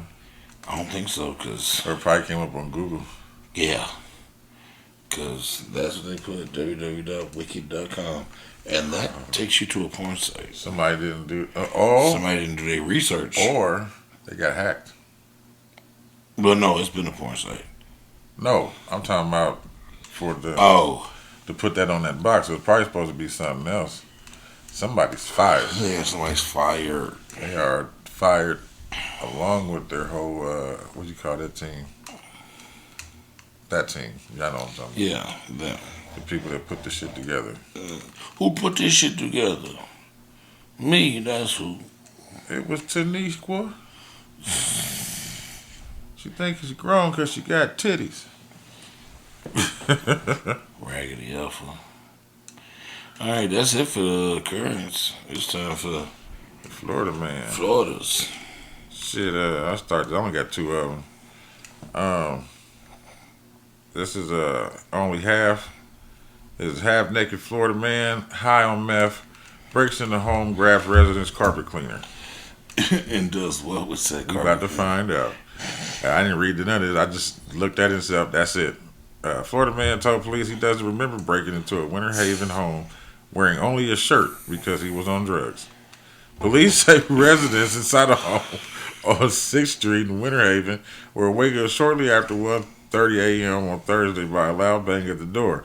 When they went to investigate, police said the residents found 23-year-old Austin Alexander Smith in the living room, appearing to be wearing only a shirt with no pants or shoes, holding the victim's car. He was Winnie the Pooh. He was looking for that honey. He was Winnie the Pooh. With no pants or shoes, holding the victim's carpet cleaner in his hand. So according to the police department, the resident yelled at Smith, who immediately ran out of the home, dropping the carpet cleaner. Police said that they found Smith walking in an area of Ave M. What kind of shit is that? In the area of Avenue M and 5th Street, Southwest. What the fuck? Police. I couldn't live there for that. Police said Smith broke into the home by kicking down the door. Smith told officers that he didn't recall what he was doing because he was high on methamphetamine. God damn it. He was charged with burglary of an occupied dwelling. God damn it. So what makes a burglary? Like because he kicked in the door? Then so robbery just he opened the door? Robbery usually involves you like take something from somebody. Okay. Yeah. They just sound the same to me. Then you got robbery with a deadly weapon. That's when you. That's with a gun. Yeah. Okay, I get that. That's why they tell you if you go to hit a bank, just take a note, because you'll take like 3 charges off your shit if you get caught. But that's why dude in what was that prison show? Prison Escape or whatever the fuck it was. He used to come on Fox. When he first wanted to go back into prison, he went in that bank and did a pop shot. Yeah. He did a desk pop. Damn, what was that? Prison Break. Prison Break. Yeah. Prison Break. We had all the maps tattooed on his body when he went back in there to get his brother out. Now, I did watch that episode, and I ain't watched no more after that. That shit was good. I watched the whole shit. It reminded me of The Fugitive. I watched that whole shit. The shit It was was the good. one-armed man who did it. Florida man sentenced after sending photos of his genitals to around 200 minors. So he was on. In June 2023, a parent contacted law enforcement about Miller claiming to be a 16-year-old while talking to a 13-year-old, sending the child sexually explicit images. The DOJ said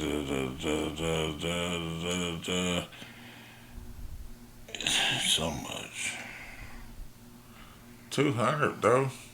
Yeah, according to the DOJ, Miller said that he would sometimes threaten to harm himself to guilt trip the teens into taking pictures of him and sending pictures back. What? Miller entered a guilty plea on August 20, and he has been sentenced to 30 years. Good. Yeah. Now you can send all his genital pictures around to all his neighbors in the jail. Yep. You know what I mean? Yeah, 30 ball. That's when I should have saved him for the fucking fecal. But he's not. Video Games is the name. Sounds like a Tales from the Crypt title. It says Florida man accused of shooting parents, killing father over video game dispute. Yeah, I saw that one. You saw it?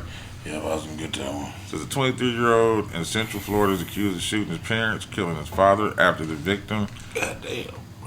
allegedly asked his Not son. me, Papa. Yeah, Papa. Allegedly asked his son to get a job and stop playing video games.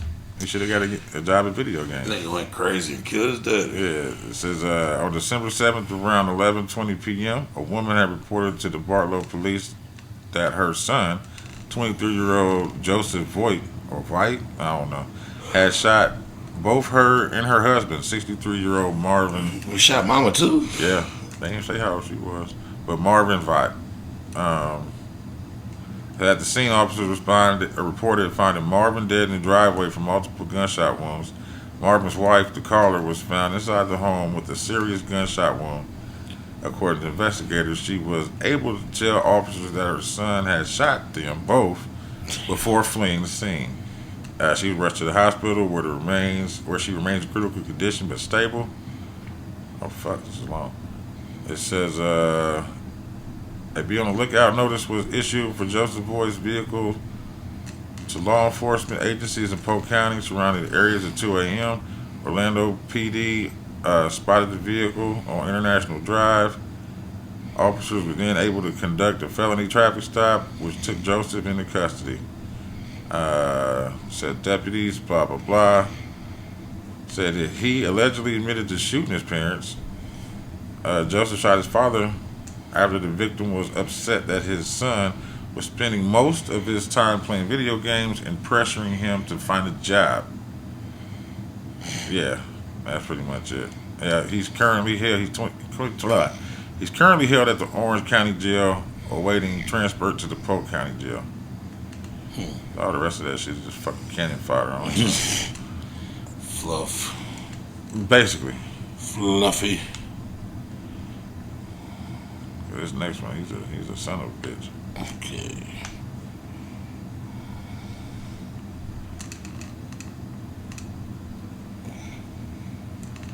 We should do a Florida man, right? Yeah, that was Florida man. Okay. Are we done with Florida man? I'm done. I'm done too. Oh, we on fecals then. Yeah, we on fecals. I'm gonna get some Taco Bell. I'll go ahead and go because my fecal is from Florida, but I didn't want to get it misconstrued with a Florida man. Okay. The shit, the one you had earlier was damn near fecal. I know. Florida man stabbed ex-girlfriend 70 times ahead of domestic abuse hearing. Ends up dying in a crash fleeing the murder scene. He died in the crash? A Florida man accused of killing his estranged girlfriend by stabbing her up to 70 times during the break-in on Friday, last Friday, exactly 1 month after he was nabbed for assaulting the victim in order to stay away from her. James Christopher Lindsay, 42, allegedly killed 40-year-old Christian Stevens after breaking into her home around 1 a.m.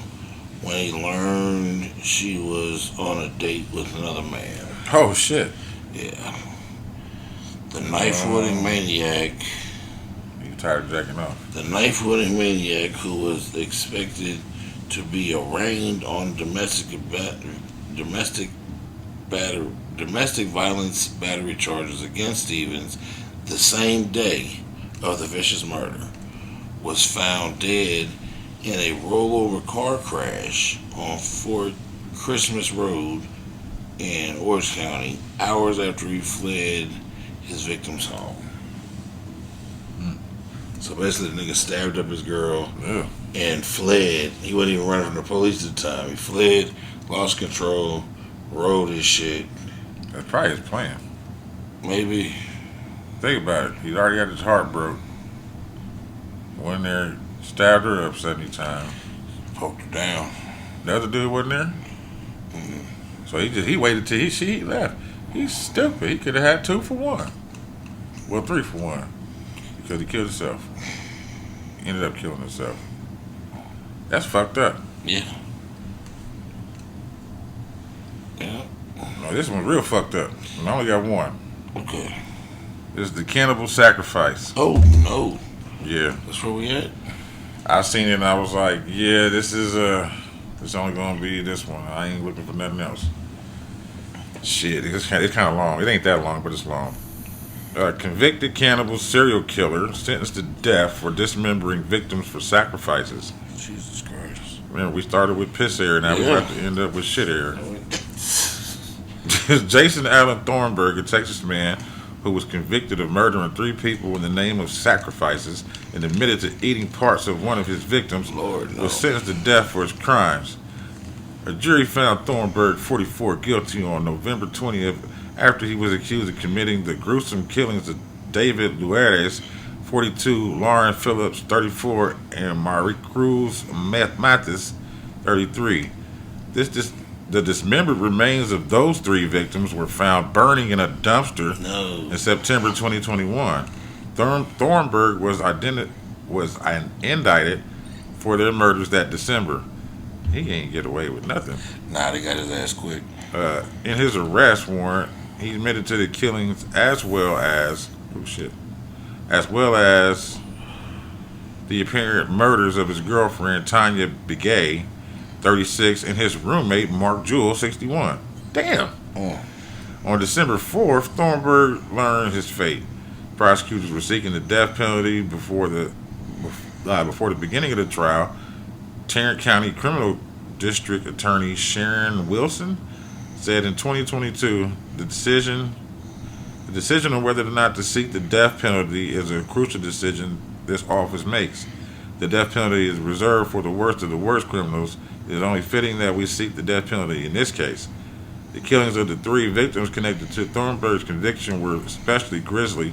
According to the probable cause affidavit, Thornburg said that he had an in-depth knowledge of the Bible and believed he was being called on to commit sacrifices. This is in the case of David Luares, who had been staying in a hotel room at the Mid-City Inn in whatever, Texas, with Thorn. You awake? Cash. Yeah.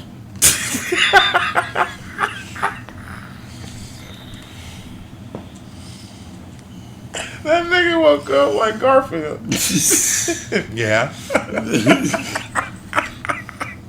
We almost there, bro. It's the case who had been staying in the hotel in Mississippi in Texas with Thornburg in the days leading up to his murder. The killer said that he believed in David. I can't be reading this shit, and I'm laughing. He slashed his throat. He slashed his throat and then cut him to pieces in the bathroom. Damn. In the bathtub. Thornburg initially hid the remains in his room in trash bags before obtaining Rubbermaid type tubs to store them in. Mary Mathis, or whoever it is, Mary Cruz, he came to the hotel room 2 days later and met a similar inn. Her dismembered remains stored in containers. Jesus Christ. Lauren Phillips arrived 2 days after that. He's like 2 days after everybody. He like cleaning up, don't he? That's his nigga thing. But Thornburg told police that his attempts to stab her failed and he had to strangle her instead. Yeah, we're not going into all this. Jay Warren, blah, blah, blah, blah, blah. Nigga got deaf. He said, you have destroyed all the virtues that God gave you, and you willfully filled your soul with the work of Satan by slaughtering our beloved for the pleasure in some gruesome manner in a cowardly way from behind while they lay asleep at night. So, yeah. Goddamn, dog. He was disappointed about the sentence. and he's going to automatically appeal. That's what it says. He's the convicted cannibal serial killer. But sleep got the best of you on this one, didn't it? Google. Yeah, Google. It ain't happened in so long. It got me. I just heard you snoring. I thought I was going to sleep. No. That nigga's like Teddy Ruxpin over there, motherfucker. Come dream with me. I keep trying to wake up, nigga. It's on my ass. That's it for me on there. We'll go to far off places and search for treasures bright. That's what was down there playing in my head. But this is Shaurn and Deobra. Shaurn Deobra. For 176. 176. We out of here. You see what's happening. Yeah, niggas. Goodbye, niggas. Deuces, nigga. Peace. Nigga, I'm sitting there minding my motherfucking business and shit just got. I just heard it is. I was like, hold up, this nigga is not asleep. I thought you cleared your throat or something at first, but then the second one came and I was like, oh no, that's a snore. That's why when you sleep, I woke right up because you know how you be going to sleep and you realize you.